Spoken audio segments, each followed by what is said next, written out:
श्री स्वामी समर्थ. जय जय स्वामी समर्थ. स्वामींचं नाव घेऊन मी आजच्या ह्या नवीन व्हिडिओला सुरुवात करते. यंदा 25 जानेवारी 2026 वार रविवार. या दिवशी आहे रथसप्तमी. विशेष म्हणजे याच दिवशी रविवार असल्यामुळे आणि सूर्यजयंतीही असल्यामुळे या वर्षाची रथसप्तमी अधिक फलदायी मानली जात आहे. माघ महिन्यातील शुक्ल पक्षातील सप्तमी तिथीला रथसप्तमी म्हणून ओळखले जाते. धार्मिक मान्यतेनुसार सृष्टीच्या आरंभी सूर्याची किरणं याच दिवशी पृथ्वीवर पडली. त्यामुळे या दिवसाला सूर्याचा प्रकट दिन किंवा सूर्यजयंती असेही म्हणतात. मत्स्य पुराण, पद्मपुराण आणि भविष्य पुराणात रथसप्तमी व्रताचे मोठे महत्त्व सांगितले आहे. या दिवशी मनापासून सूर्याची पूजा केल्याने पापाचा नाश होतो आणि पुण्य प्राप्त होतं. रथसप्तमीला माघी सप्तमी, महती सप्तमी, सप्तसप्तमी, पुत्रसप्तमी अशा वेगवेगळ्या नावानेही ओळखली जाते. रथसप्तमीच्या दिवशी स्नानासाठी सकाळी 5:32 ते 7:12 काळ हा अत्यंत शुभ मानला जातो. या काळात स्नान केल्याने व्यक्ती सर्व प्रकारच्या आजारातून मुक्त होतो.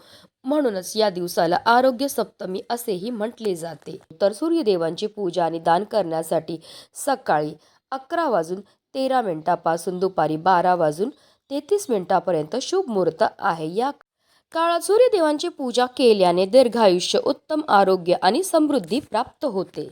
पौराणिक कथेनुसार महर्षी कश्यप आणि देवमाता अदिती यांच्या पोटी सूर्यदेवांचा जन्म माघ शुक्ल सप्तमीला झाला. सूर्य हा भगवान विष्णूंचा एक रूप आहे आणि या दिवशी सूर्याने आपल्या 7 घोड्यांच्या रथामध्ये बसून जगाला प्रकाशित करण्यास सुरुवात केली. सूर्य उत्तर दिशेकडे मार्गक्रम करतो, ज्यामुळे वसंत ऋतूची सुरुवात होते आणि तापमान वाढतो. हा सण सूर्याप्रती कृतज्ञता व्यक्त करण्यासाठी आणि जीवनातील अंधकार दूर करण्यासाठी साजरा केला जातो. मकर संक्रांतीपासून सुरू झालेले हळदी कुंकू कार्यक्रमचा हा शेवटचा दिवस असतो. धार्मिकदृष्ट्या हा दिवस अतिशय महत्त्वाचा असल्यामुळे या दिवशी काही प्रभावी उपाय आणि सेवा देखील केल्या जातात.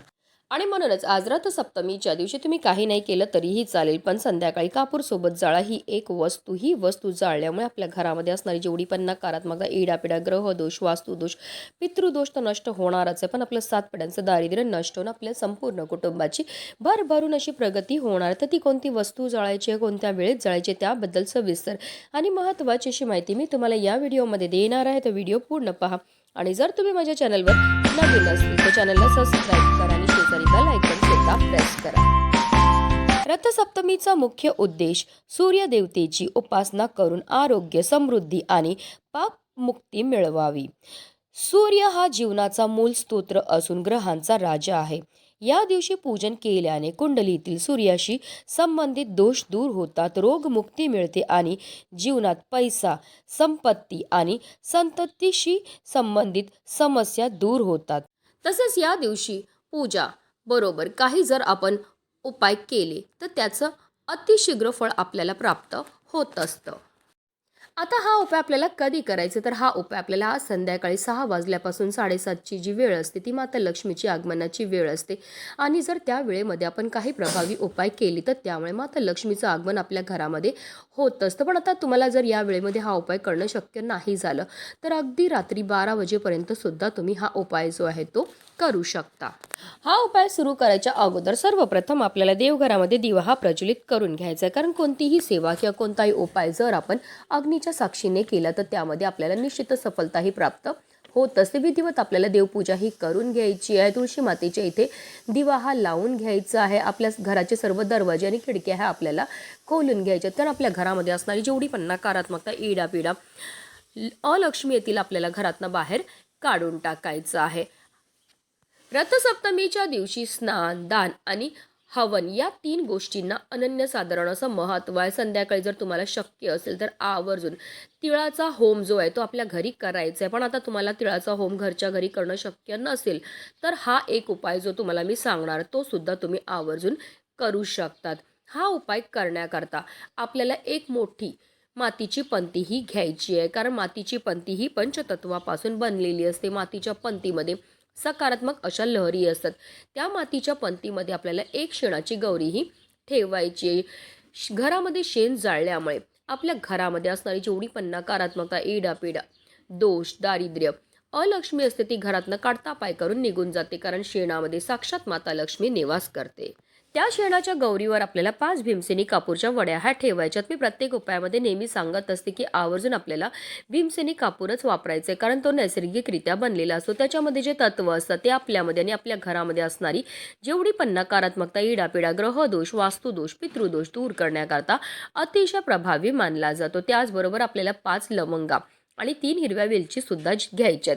ज्या लवंग आणि हिरव्या वेलची आपण घेणार ते व्यवस्थित पाहून घ्यायच्या, त्या अखंड असाव्या, कुठेही तुटलेल्या, फुटलेल्या किंवा खराब झालेल्या नसाव्या. ज्याप्रमाणे लवंग आणि हिरव्या वेलची आपल्या जीवनाची चव वाढवतात, त्याचप्रमाणे आपलं भाग्य जुळायचं काम सुद्धा करत असतात. तसेच लवंग आणि हिरव्या वेलची हा माता लक्ष्मीला सुद्धा अतिशय प्रिय आहेत आणि जेव्हा पण आपण माता लक्ष्मीला प्रिय असणाऱ्या वस्तूंपासून काही उपाय किंवा सेवा करतो, तर त्यामुळे माता लक्ष्मी आपल्यावर प्रसन्न होत असते.